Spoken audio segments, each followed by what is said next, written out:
I don't panic. That's scary. Not to panic, that's one thing, because I always panic. And always, like, personally, I always make 9 times out of 10 that most of them get through it. But I always, like, overthink it. And I make it bigger than what it actually is. Sometimes the truth hurts, but you need to hear it. And again, you have to take that on board and make any changes that you need to do in your mindset. So I've had to learn that whilst I was a mother to my son, and still am a mother to my son, maybe I was a bit too controlling. So I've had to now get out of that mindset and think, well, I'm not able to control anything that he does. Nothing. And that has been really difficult. The only thing that I can control is me. So I've had to now start to focus on me and be the best version of me that I can, because there's times that you've been sinking, and if you go down that path, then you're not going to be any support to your son. And I've had to let go of him to allow him to go and make any mistakes that he's going to make, but that's really, really difficult. But with Stevie's support and the other people that go to the group, with their support, you feel that somebody's on your side. You're not alone. Probably seek support from like wellness. I just felt like going to the police was useless, because all they'd done was arrest him when he was 16.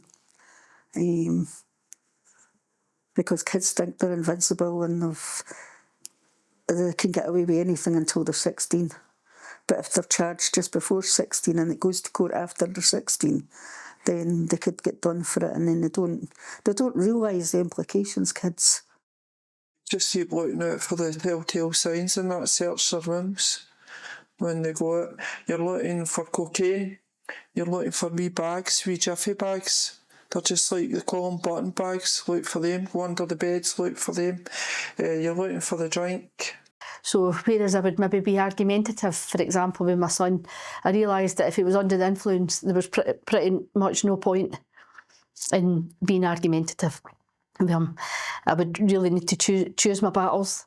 I've had to learn that I can't control what my son does.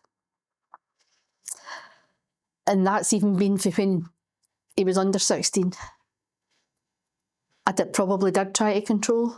So for me, like, some of the things I would do that would be controlling, but it was always coming for, like, love. Whereas I would go out in the car, I would try and find him. I'd go back to the house, I would be living on my nerves, I couldn't sleep. I'd go back out in the car, I'd try another route. I'd phone this one, phone that one. Well, do you know, it doesn't work.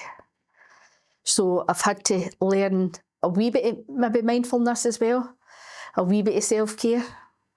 And that self-care can even be meeting my friends for coffee. I realise now that, do you know, I've got to look after me. And one of my friends also has terminal breast cancer and has been through something similar to me. And I remember her saying to me one day, do you know, I think I might have got this because of the stress that I've had. And I thought, you know, that's really, really powerful. Because, of course, we'll never know the answer to that.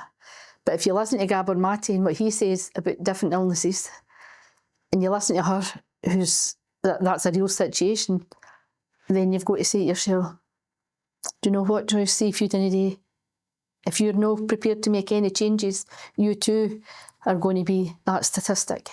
And I'm not prepared to do that, because I've also got another son as well, who doesn't deserve to be living as we are, and I need to be the best version of myself for him as well.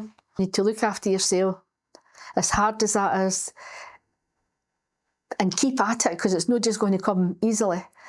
And let go. Let them make mistakes. Because whatever will be, whether you like it or not. Get out there and find a support group and see if there isn't any support groups. Start one up yourself. a lot of parents and that are frightened to bring in the services like social workers and that, and feel the shame if you've got a social worker. Don't be frightened of it. Don't be frightened to get police involvement.